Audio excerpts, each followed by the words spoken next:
नमस्कार। आज हम बात करेंगे किसानों की। खासकर उन किसानों की जो टमाटर जैसी नकदी फसल की खेती करते हैं। जो किसान दिन रात मेहनत करके तपती धूप गर्मी में फसल तैयार करता है, वो आज अपने ही खेतों से मुंह मोड़ रहा है, क्योंकि उसकी मेहनत की कोई कीमत नहीं रही। प्रयागराज के मौआमा, बहरिया, सुरांव जैसे कई इलाकों में हजारों किसानों ने टमाटर की खेती की। एक बीघे में बीज, खाद, सिंचाई, कीटनाशक, मजदूरी मिलाकर लगभग 20 से 25 हज़ार रुपए का खर्च आता है। किसान को उम्मीद होती है कि मंडी में फसल अच्छे दामों में बिकेगी, लेकिन इस बार हालत बहुत खराब है।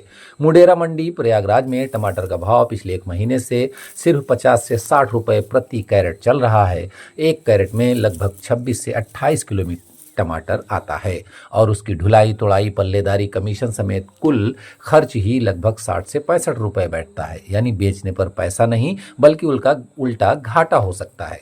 ऐसे में कई किसानों ने टमाटर तोड़ना ही बंद कर दिया। वे डरते हैं कि मंडी ले जाने और नुकसान हो जाए। भीषण गर्मी में सिंचाई भी बंद कर दी गई है, क्योंकि फसल से अब कोई उम्मीद नहीं बची। नतीजा ये कि किसानों के टमाटर खेत में सूख और सड़ रहे हैं। रखवाली के लिए बनाई गई मचान उजड़ गई। जानवरों से बचाव को लगाई बाड़ भी बेकार रही। ये कोई पहली बार नहीं, हर साल यही हाल होता है। जब फसल आती है दाम गिर जाते हैं, जब फसल खत्म होती है तब टमाटर में भाव आसमान छूते हैं। किसान हर बार उम्मीद करता है कि इस बार कुछ अच्छा होगा, लेकिन उसे हर बार नुकसान ही मिलता है। सवाल यह है, किसानों की मांग है कि टमाटर जैसी नकदी फसल पर भी न्यूनतम समर्थन मूल्य यानी एमएसपी तय की जाए, ताकि कम से कम लागत तो निकल सके।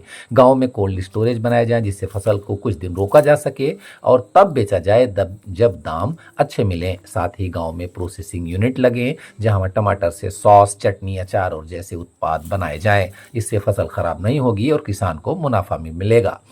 सरकार, समाज और बाजार तीनों को मिलकर किसान की तकलीफ को समझना होगा, क्योंकि किसान सिर्फ खाना नहीं उगाता, वो देश की आत्मा है। अगर उसकी मेहनत का सम्मान न हुआ तो आने वाले समय में खेती करने वाला बहुत मुश्किल से मिलेगा। व्यवस्था ऐसी हो कि किसानों को उनकी मेहनत का पूरा मूल्य मिले और उनकी फसल खेतों में सड़ने के बजाय हमारे घर की थाली तक सम्मान के साथ पहुंचे।